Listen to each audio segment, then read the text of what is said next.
Hey everyone, and welcome to today's Catalyst Story session, Management and Maintenance. I'm your host and director of Catalyst Story Institute, Nikki Coble, and today our guest is Noah Jones. Noah is the CEO of FWRD Management, an independent management and consulting company representing writers, directors, and producers in the film and TV industry. Welcome, Noah. Hi, thanks. Hey, it's so good to have you here. I always love spending time with you, and I can't wait for you to share your insights with our audience here. My invaluable insights. Yeah, it's Yes, great to be here, and thank you for having me. of course, you're so welcome. And let's just dive right in. Sure. First of all, just do you want to give anybody a little background of how you came to FWRD Management? I know we didn't Sure. say we talk about that, but I think people would love to know the path you took to where you are now. Sure.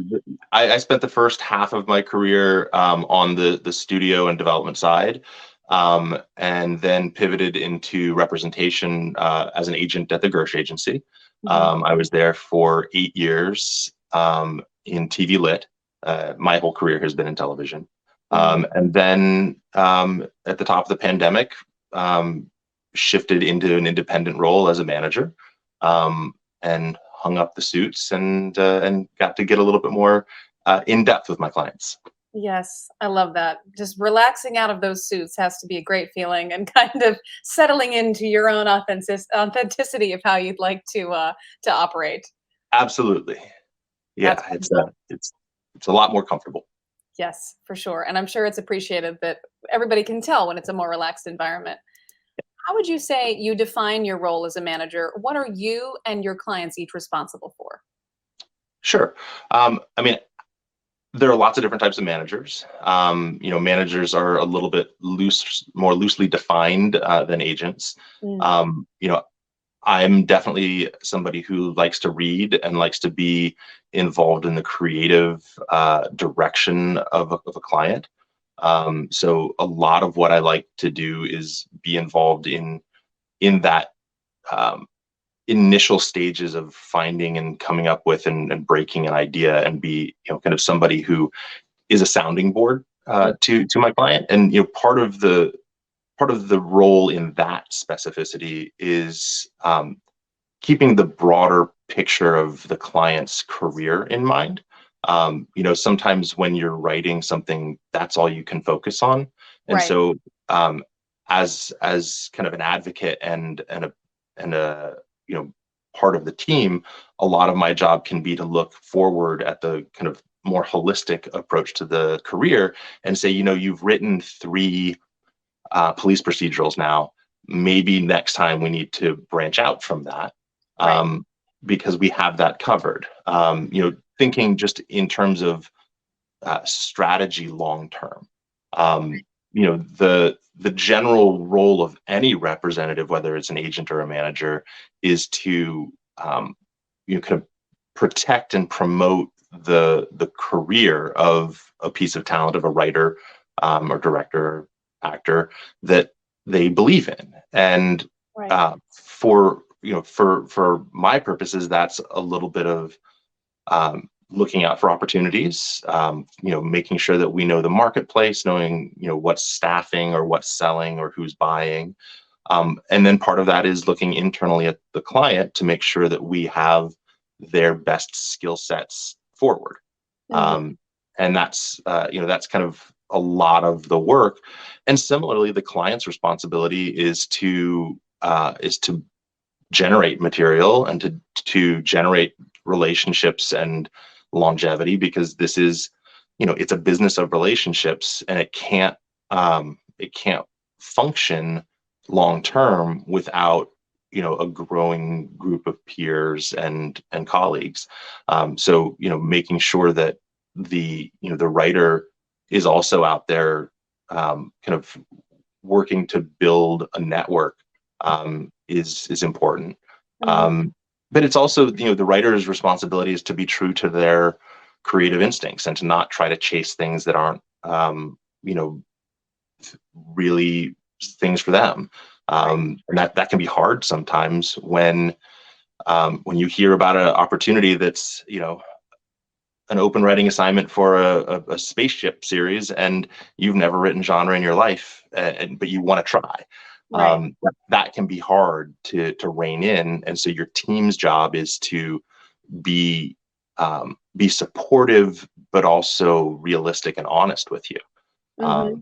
And I think that kind of comes back around. Everybody's job in this relationship is communication, Right. Oh, communication of intentions, communications of expectations, yeah. and if you're able to find somebody who is excited about you as a creative and is able to communicate with you in a way that you feel is functional, then that's probably a good fit for representation. Right.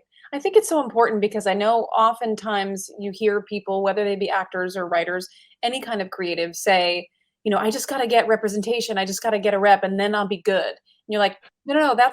That's where it starts, right? That's Yeah, I mean, not I an end think in itself. there's some kind of feeling that we're wizards and we're not, and we aren't the end goal, right? Getting a rep Right.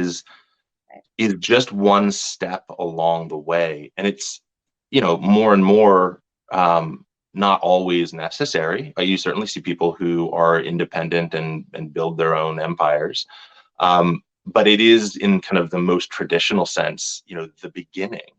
um, and I think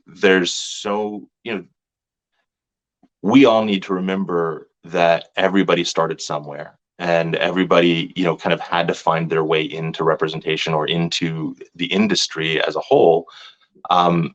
But it can be a little bit night and day um, to figure out that we're not the end goal, right? That getting somebody on your side is now an opportunity to strategize and build, but it could still be a very long road. And now you just have somebody to walk with you. Um, Beautiful. Yeah. I think too, because it's meant to be a partnership over time, ideally. So, like any relationship, you want it to grow. And I think that, you could stay static and say, I'm always going to do my police procedurals and never grow from this point. But you encourage someone to explore other aspects of their talent and also kind of focus on the wheelhouse, the strengths, and then you can dabble. But it's kind of I would imagine a way of you guiding them along to, ooh, that's really working for you. Follow that. That's part of the voice that you're yeah, shep. I mean, I think one of the mistakes is the wrong word, but one of the misconceptions that lead people to, I think, probably a frustrating experience trying to query reps Mhm. is would you like to represent my project? Yeah. I don't want to represent a project. I want to represent a person and a career and a long-term, kind of process of somebody coming into their own. And so a lot of times I think that when I get queries that come in that say, you know, I have a project that I'd like you to represent, it immediately sets the stage for me seeing that you don't see this as a relationship. Instead, you see it as a service.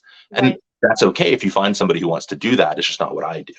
Right. Um, right. But yeah, it's something that, the best client relationships, are the ones that, do blur the line between personal and professional. I like to know the lives of my clients. I want to know when things are going well and when things are going poorly.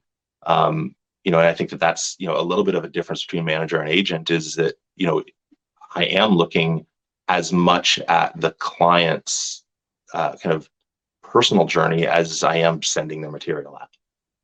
Absolutely. And I think that kind of, I popped up another question here, but I think that sort of dovetails really well in there of healthy, successful partnership is one that's continuing to grow, is Yeah. one that's invested in each other as human beings more than just projects and results.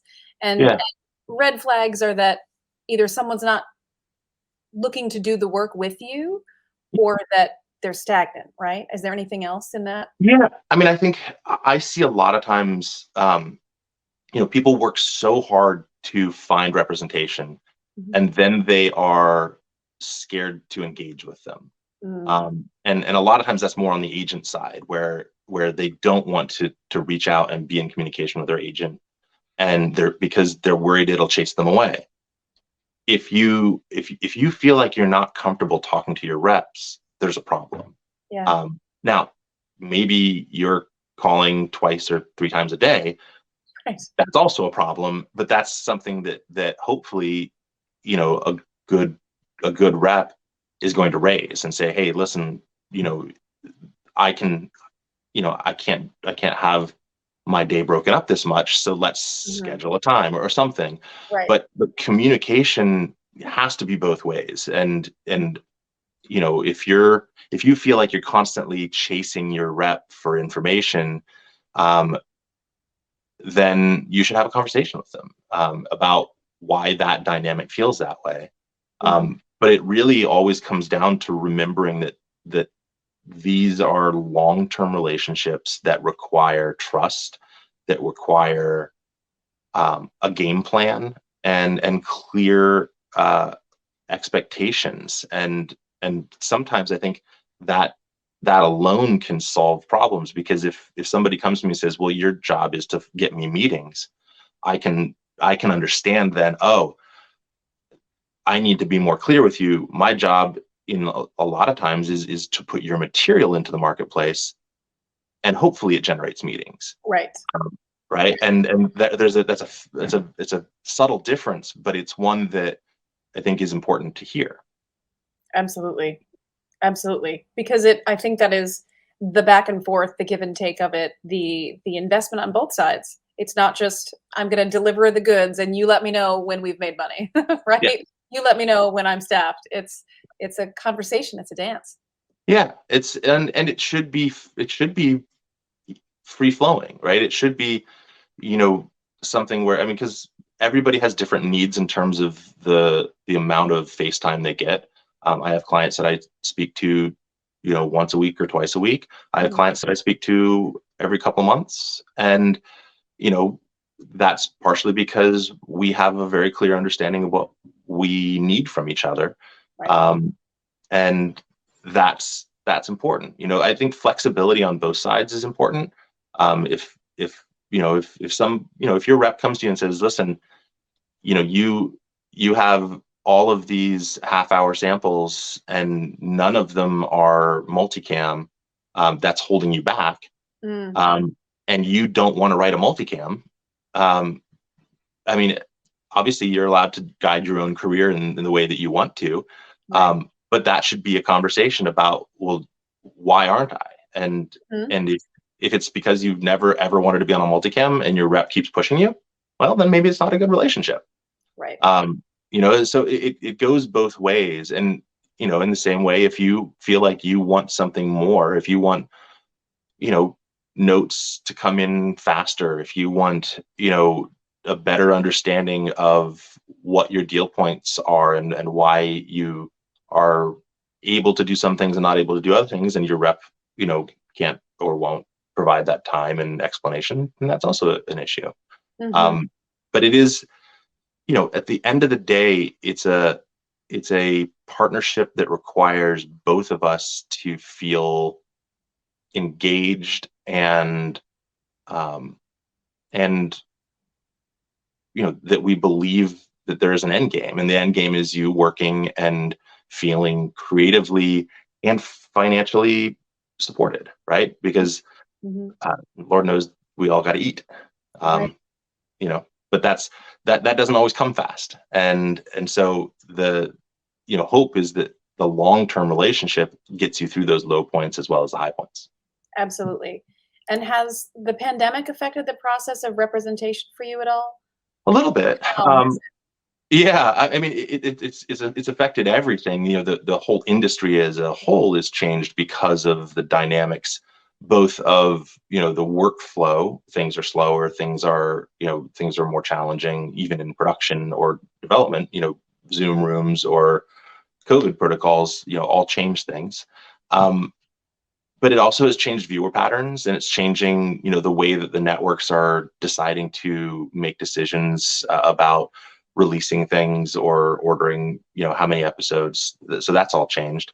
And Mhm. so the process of representation has to change too. You have to, um, you have to be more flexible to try to find those opportunities that are maybe a little harder to identify than a more traditional kind of staffing season. At the Mhm. same time, in a way, it's also opened up a lot of opportunity.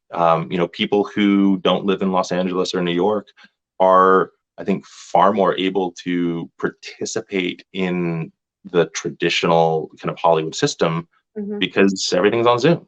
Right. Um, you know, it's a little bit of a misnomer to suggest that it's easier to do it now, because Sure. it's not easy. And unfortunately, you still need to have all of those relationships, and kind of efforts to build a peer group from afar. Mhm. Um, but it certainly wasn't even an option before, and now it is.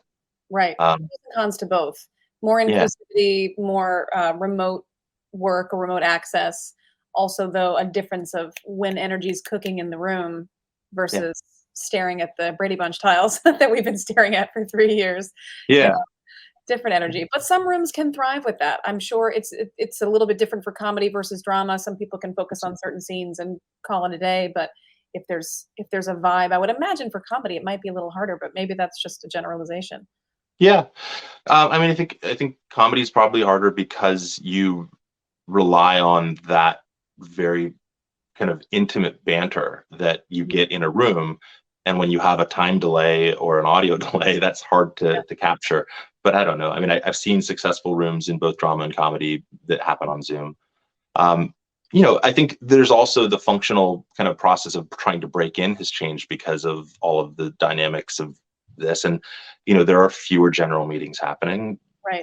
It's really hard to get in person, which Mhm. makes it hard to build you know meaningful Hollywood relationships, which aren't Yeah. necessarily deep, but there's the notion that everybody in Hollywood is best friends because they've met twice. Yeah. um it's harder to get that kind of vibe going over Zoom. Right. um and that means that there are fewer opportunities to be seen and to kind of break through. And things are going slower. It used to be a 2-week window for an executive to read a script was pretty standard, and now it's not standard. Yeah, Which is, that can be frustrating too. Um, for sure. I think that hopefully, we come back to whatever version of normal we're going to settle into, that picks back up, and I think it will have to. But Mm, certainly the volume of kind of exposure has been impacted by the right. pandemic. Yeah. Right. There's always something to that energy in a room, and that's one of the reasons why we encourage people to come to the festival, even if they're not Mhm. official selections, because that energy is in the room that's present. For sure. Run into you at the Barrel Room at Fitker's and, or having a beer or whatever, there's an authentic understanding of what my energy is in the room as I talk to you versus here's my email, here's my script, here's my whatever. We want people to understand that the conversations can be about more than those projects, are more Yeah. about what are you into, like Well, it's a social business that we're yeah, in, and it's a business that's built around creativity, and so much of that is supported by in-person interaction.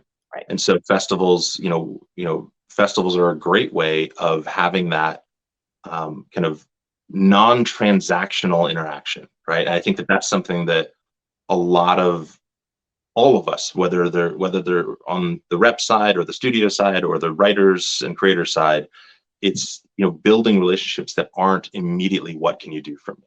Yeah. And I think that that's hard, but it's essential because those are the relationships that will last. For sure. I mean, that is one thing that we want to encourage is just the idea that even though we have a Sundance model and we sort of see that as the American Idol of like, I went to Sure. the thing and I left and I won and my life changed forever. It's more about those deals happen after relationships happen and relationships need time to develop, right? Yeah. So just that And, interaction and over. I've often told clients that nobody's going to buy something from you the first time they meet you. That's obviously not true. Sometimes that happens, but Right. in general, it's them. It's a sale comes from comfort, Yeah. right? And trust that you can deliver the thing that you're talking about. And Mhm. so the more that you meet somebody and they get to know you for your skills and your personality and your patterns in life, the more likely they are to trust you with buying into your creative vision. Certainly. And I think that is to do with the company you surround yourself with as well. In the way Sure. you were talking about networking before, maybe I'm a new writer to someone and they're unlikely to invest in my project, but I have this showrunner and this producer who are interested, or this director and this producer, and that's people that they already have relationships. So then you're bringing that to the table as well as the company that I keep is Yeah. also appealing, right? Yeah. And that's a little bit safer. It's like having a house party. You Well, don't you also, I mean, so it's much for the free. flip side of the complaint that you hear that everybody just hires their friends. Right, Of course they do, right. right? Because Oh, they're if getting. you're gonna be locked in a room with people for 20 weeks, Yep, you want to know that you can breathe the same air and not get into fights and right. not just make sure that you can see eye to eye. And so that is it's a true thing. People hire their friends. Yeah, you gotta be a good hang. Yeah. How do reps find talent these days? What materials or qualities make someone pop? Sure. And As I general think as that question is. it's a general question, but it's a good question that I think everybody wants to know the answer to. And I think there is unfortunately not any one tried and true path. The truth is depending on who your rep is and where they are in their, kind of process of building a list or building a roster of people they work for, you know, we all monitor the festivals. We all watch what's happening, but Mhm, that's kind of the lowest barrier to entry. I think the most impactful way of getting in front of somebody is through a referral.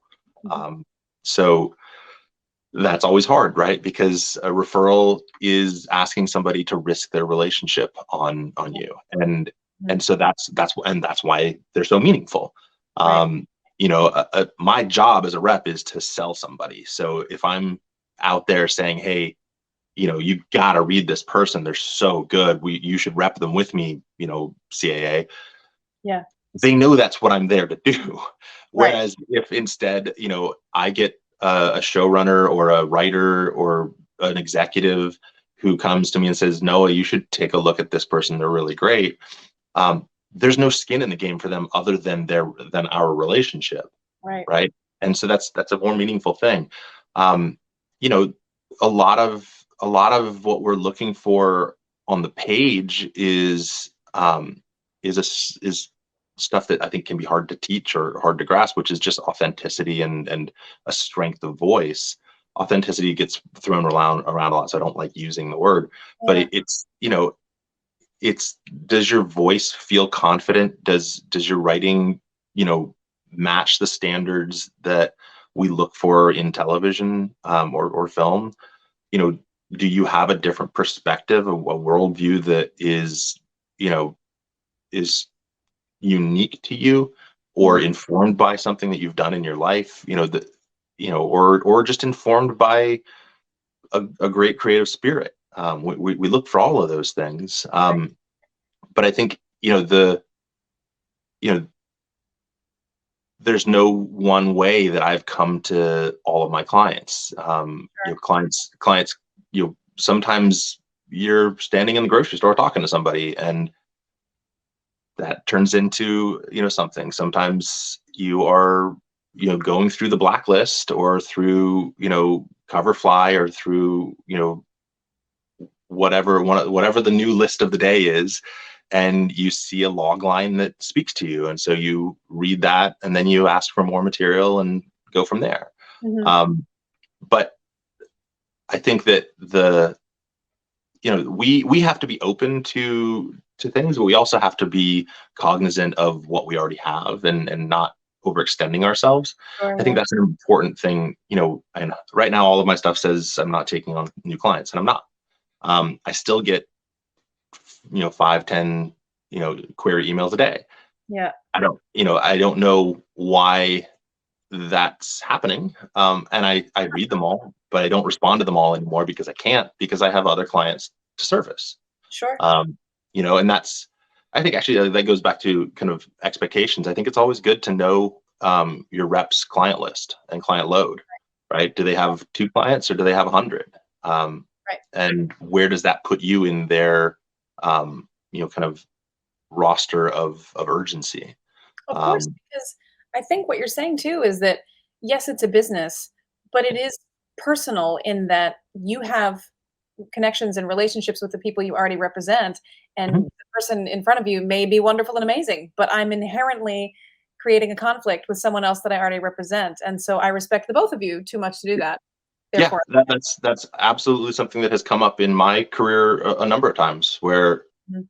I just know that if 2 writers are too close to each other, either in personality or talent or skill set, now I have to decide which of them to put up for a job, because you can't always put everybody up for every job, Mhm. um, and that can be tricky. But uh, if I am looking for a new client and somebody gets put in front of me and I like either their story or their their sample that I've read, I'm always going to look for more material. I need at least 2, maybe 3 projects that I can evaluate, and they don't all have to be polished, but they have to show a consistency of vision. Mhm. They have to show a mastery of format and kind of just an understanding of how things should look on the page. Right. And again, they don't all have to be perfect, but they have to show me that they can get there. Mhm. Because a lot of people have one good script in them, and if that script took you 6 years to write, that's okay. You're probably a feature writer though, Uh-huh. right? Uh-huh. And so knowing that I'm a TV guy, I'm probably not your guy. Right. Um, and Absolutely. so yeah, so kind of what I'm evaluating in addition to the where I found you is what's on the page and how that informs your ability to function within kind of the timelines of and rigors of television. Absolutely. It's a quick turnaround. And that Yeah. kind of brings me to, there are different goals. There are people who are looking to sell a Mhm. script, or people who would like to create ideas and give them off to people and be paid for that. There are also people who would like to continuously work on shows. So Yeah, separating those ideas a little bit, what does an aspiring staff writer need to have ready to showcase their voice and their range? And that can sure. be, I know, different between drama and comedy, however you want to I mean, down. yes and no. I mean, drama and the comedy question is really about format, whether you can write to multicam or single cam. Mhm. And then it's very subjective to taste, right? Of Mhm. are you funny? Right. Um, you know, but across the board, somebody who's looking to staff needs to have a great sample that fits whatever mystical, magical demands the showrunner of the show needs. Yes. And sometimes that will include needs that are outside of your writing on the page, but instead are informed by your life experiences. Mhm. Um, a lot of it is understanding the hierarchy and role of a staff writer and coming in and not expecting to learn, because their job isn't to teach you, it's to make a TV show. Yeah. A lot of it is serendipity. But having if you're looking to staff, uh, then the network of relationships is super strong, is super important. Right. um, because the truth is by the time a show gets to the place where it is staffing, there are probably a couple people already ahead of you, just in terms of maybe it was the assistant who worked on the pilot. Maybe it was a writer's assistant from a show that they were on previously. Maybe you know who knows, but you know breaking through to that first staff job comes, it means that you've got to have a great sample and a little bit of luck. um, Yeah, Frankly. absolutely. um, And to learn. I mean, I've heard a lot of people who are playwrights in my circle yeah. transition well to television. That seems to be something that people appreciate a lot. But playwrights are particularly good. I found, because there's such a focus on dialogue. Mhm. It's really hard to write a bus chase into a stage play. You can do it, but Right, it's right. that's not really what you're doing. And so much of television is about that kind of dialogue component that Mhm, playwrights are great for that. mhm, Um, you know, I I think, I've very rarely have had people need to have multiple samples to get them a job, but sometimes we do. mhm. Sometimes a showrunner will say, I really like this, but do you have anything that, speaks more to their ability to kind of bring plot to the table, as opposed to character? And so, hopefully you have that backup sample. Mhm. But Right.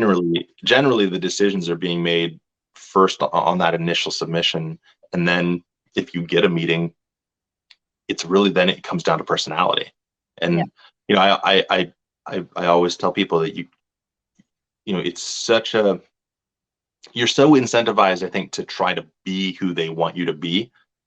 Don't do that. Just be you, Yeah. right? Because Yeah. 3 weeks into the writer's room, you're going to be you, whether you like it or not. Um, and nothing's worse than you know getting to that job that you think you wanted and then being let go because you actually weren't right for it.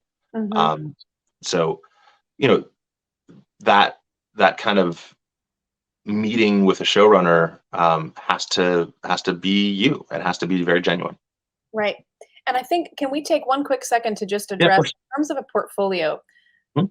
I come to you as a writer and I have, say a short story and 2 hour-long dramas and a multicam and a single cam, maybe, or in staying in one lane, whatever that is. But whatever Uh, projects I come to you with are not the ones that we use for 10 years to show me around. How often does the yeah, portfolio kind of turn over? I mean, there's a rule of thumb where people, and there are no rules, but I think in general, you're looking for somebody who is making at least one new piece of material a year. Um, Mhm. but that's such a like, but that's not always true. Where if you've been staffed, and if you're staffed, you don't really need a new sample, right? Because you have that staff job to prove that you know what you're doing, and Right. the sample that got you onto that show. So I mean, I have a client who we've been using the same sample for 7 years. Amazing. Um, but he has worked nonstop since then, and so it continues to do its job.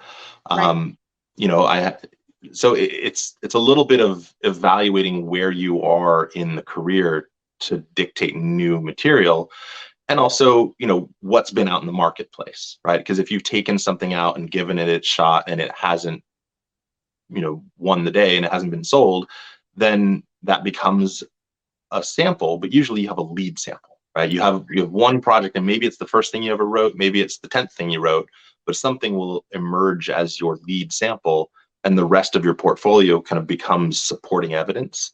Yep. um, and and sometimes you get to a place where you've tried writing your 3 cop shows and they don't work, so maybe we need to write a medical serial, maybe we need to try something else, and that's kind of the direction of your stuff needs to change. So But often there's a signature piece that is endemic of my voice that is yeah, going around, and if I wasn't if I was trying to sell it, it might be retired into a sample piece, but if it's the kind of thing where that's the most me, and then for this specific meeting, I'm adding that other piece to show this other angle because this show needs to see that side of me, uh, yeah, that makes a lot of sense, and that hopefully anybody who's writing continues to write and continues to mhm, bring new ideas to the table.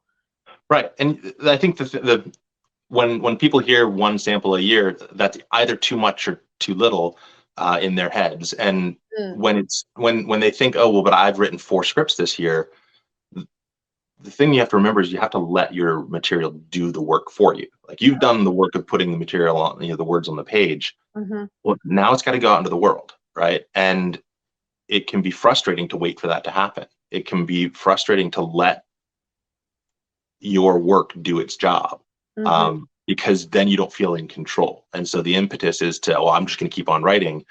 Um, then you end up with 19 projects that are competing against each other, Right, and that's not good for you or your reps. right. Yeah.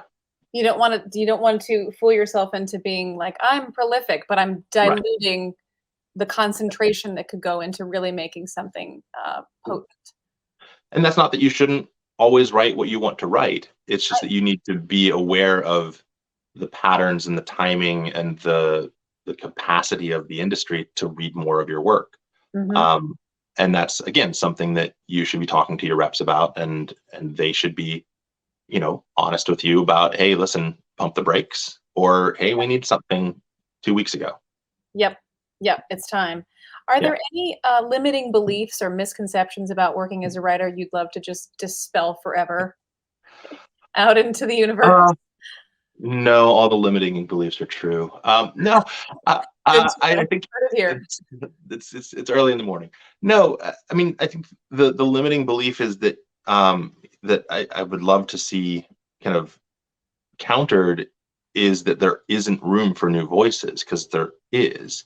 Mhm. It's just not easy. I think the we need new material, we need new perspectives, we need new idea generators, but we also need them to work within the system that is built. And it can feel a lot like gatekeeping. And it's, you see the same people getting jobs over and over and over again. Um, and that's simply because that's how the system is built to work. It's built on trust, and it's built on repeatability. Mhm. Um, and that can be disheartening. But we are out there looking for you. We're just, we can only do so much at any given time. But I think that can be really disheartening to a writer who just wants to be seen, um, Yeah. and very with every reason. People do deserve to be seen. So Absolutely. And I think that is one thing when we were talking about the pandemic before that is a bit of a challenge where there's a bit of a bottleneck, right? Because all anybody did was pitch. Nobody could, I mean, you could write and you could yeah, pitch, but at the end of it there were amount of things that could go into production at the same time and safely during COVID, and hopefully we're emerging out of that, but there's a long process. I yeah. don't hand you a script suddenly and I end up getting a meeting and suddenly we're in production on Friday. That's not how this goes. So it No, it's not. It is. I mean, you occasionally see writers who think that this is a lottery, that they're going to win and their lives will be changed forever. Particularly in television. Television is a day job. It is a even when you're working, it is a go to work and build type of thing. It's not a get rich quick uh, scheme. if only Um, it were. But yeah, no. if only it were. And it. I mean, I've had deals at studios take 12, 13 months to close. Wow. Um, and I think that the financial instability is a real challenge, and it's something that needs to be understood, even well into maybe your second or third job. It's something that is, you know that exists. Like you may not have a job for 6 months, you may not have a job for 2 years, Right. um, and that's okay. It's just part of the process. But it can feel bad, and because you'll also have people who work nonstop, and that's just it. That the